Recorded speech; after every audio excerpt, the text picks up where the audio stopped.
Quando o papai e a mamãe estão se separando, como conduzir essa situação com a criança?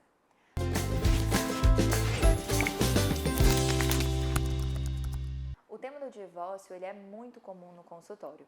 As famílias nos procuram para saber como conduzir esse momento. E aí eu vou deixar aqui hoje algumas dicas, porque a depender da idade, a criança já pode estar percebendo que alguma coisa diferente está acontecendo na família. E é muito importante que os pais saibam conduzir de uma maneira assertiva. Então, vamos lá.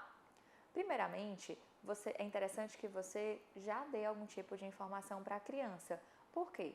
Às vezes os pais já estão um tempo brigando, se desentendendo, ou eles não se falam, né? Ou evitam uma convivência e a criança percebe aquele ambiente conflituoso, aquele ambiente frio e como ela não tem nenhuma informação, ela começa a colocar o que ela tem de recurso na cabecinha dela. E isso pode ficar realmente muito confuso. O que eu oriento? Uma informação objetiva e concisa.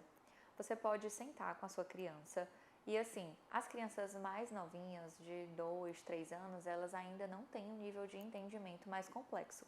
Mas mesmo assim é interessante que você tenha algum tipo de conversa. Por quê? Porque esse momento é também um momento simbólico. É um momento de um rito de passagem.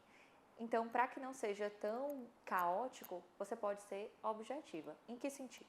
Você pode sentar com a criança e dizer: filho, filha, nesse momento o papai e a mamãe não são mais namorados ou não são mais um casal, mas nós sempre seremos os seus pais, né? Nós seremos uma família, só que agora em um outro formato. É muito comum que surjam dúvidas na cabeça da criança. Como é que vai ficar a rotina? Como é que vai ser o dia a dia? Normalmente eu oriento os pais no consultório que já tenham um pouco de noção de como é que vai ser.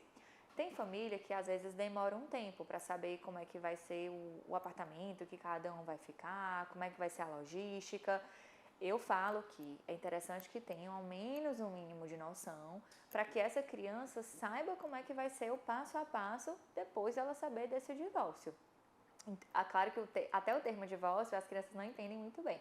Por isso que a objetividade é um fator muito importante na hora de falar para a criança. Eu gosto do termo namorado porque às vezes é um termo mais familiar, né? Ele entende que tem a ver com essa questão da afetividade e tal. Então você pode falar, né? Para as crianças mais velhas, você pode usar o termo casado, marido e mulher. Papai e mamãe não são mais marido e mulher. No entanto, é importante focar também no que vai ficar. Ou seja, o pai e a mãe vão sempre ser o pai e a mãe. A família vai sempre ser a família, embora o formato seja um formato agora diferente. O papai e a mamãe vão morar em casas separadas, a rotina vai passar por modificações.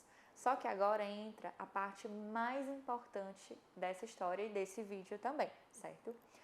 O que é um fator de proteção?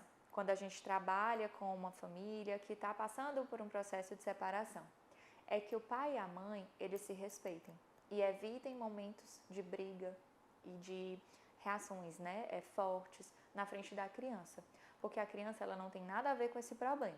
E quando a gente lida com algum paciente, né, no consultório, que vivenciou muito esse tipo de situação, é onde nós observamos mais aspectos traumáticos e dificultosos no desenvolvimento de uma criança. Então, embora essa situação, né, de dissolução da família ali naquele formato seja, por si só, uma situação muito difícil dessa criança lidar, algumas crianças já estavam tão sofridas por verem brigas, por verem situações complexas em casa, algumas até preferem. Elas falam: tia Manu, eu gosto agora que o papai e a mamãe estão em casa separadas, porque eles pararam de brigar. Então, algumas até preferem um novo formato. Mas o que é mais salutar nesse novo contexto? É que o pai e a mãe se respeitem. É que não utilizem essa criança como pombo-correio, né? Ai, diz pra tua mãe isso, fala pro teu pai aquilo. Ai, eu vou fazer isso, fala pro teu pai, fala pra tua mãe. Isso não deve acontecer sob hipótese alguma. Quando a criança percebe que, apesar do pai e da mãe estarem separados, mas que eles se respeitam, que eles têm minimamente uma relação saudável, né, uma comunicação ali dentro do que é possível respeitosa, isso já ajuda muito para que essa criança se sinta segura. Sinta que, ok, o meu pai e minha mãe não são mais namorados, mas eles têm ali uma relação dentro do possível saudável e eu posso confiar nessa relação saudável deles dois. Eu vou deixar aqui algumas dicas de livrinhos. Tem recursos que ajudam você no momento de contar essa situação. Esse recurso, Minha Vida em Duas Casas, ele é muito interessante, principalmente para crianças mais novas. É um livro mais objetivo, que vai explicar a história dessa menininha e vai falar como o pai e a mãe dela se apaixonaram e no final a única coisa que restou em comum entre eles era o amor por ela e que agora ela vive em duas casas, que o papai e a mamãe se separaram. Então traz a história de uma maneira bem leve. Eu aconselho ele para crianças mais novas. Esses dois aqui, Minha Casa Caiu e Bing e o Enigma dos Países que se Separam, já trazem o tema de forma bem mais profunda. Em que sentido? Abordam a perspectiva de pensamentos de culpa que a criança pode ter, de momentos em que entram até mesmo outras pessoas, né, na vida da família. Então, quando o papai e a mamãe começam a ter um namorado, uma namorada.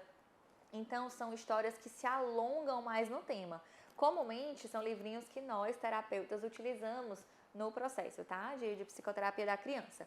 Mas que você, pai e mãe, pode adquirir. E se você já estiver nessa etapa mais prolongada aí da separação, já tiver entrado outras pessoas aí na vida também, né? Familiar de vocês, um namorado, namorada, pode ser interessante. Mas se não, você pode ler mais as páginas iniciais, em que aborda muitos pensamentos, ó, que a criança tem.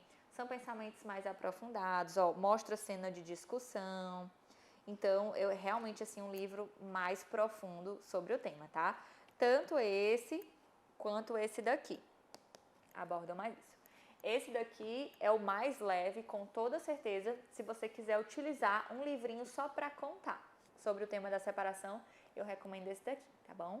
Espero que vocês tenham gostado das dicas de hoje. Se você tiver alguma outra sugestão sobre como contar, ou se você queira compartilhar um pouquinho da sua história, deixa nos nossos comentários, porque pode contribuir para que outras pessoas também, né, se beneficiem sobre esse tema, tá bom?